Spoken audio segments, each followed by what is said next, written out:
এবার হবে আম পাড়া। কোন আমটা পারবো গাইজ, আপনারাই বলেন।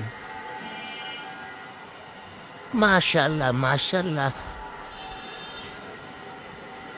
গাছ আমে ভরা, সরি, আমে গাছ ভরা।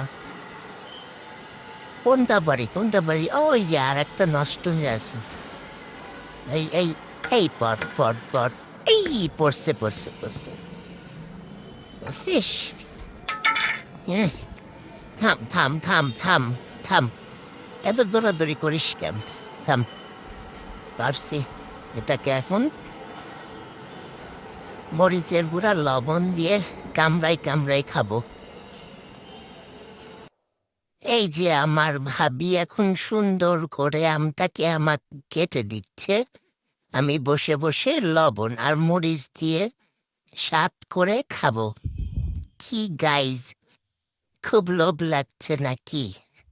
লোভ লাগলে নিজের বাসায় আম গাছ লাগিয়ে আম পেড়ে এভাবে লবণ আর মরিচ দিয়ে খাও, ওকে? আর আমার মতো এরকম করে সুন্দর সুন্দর ভিডিও দাও।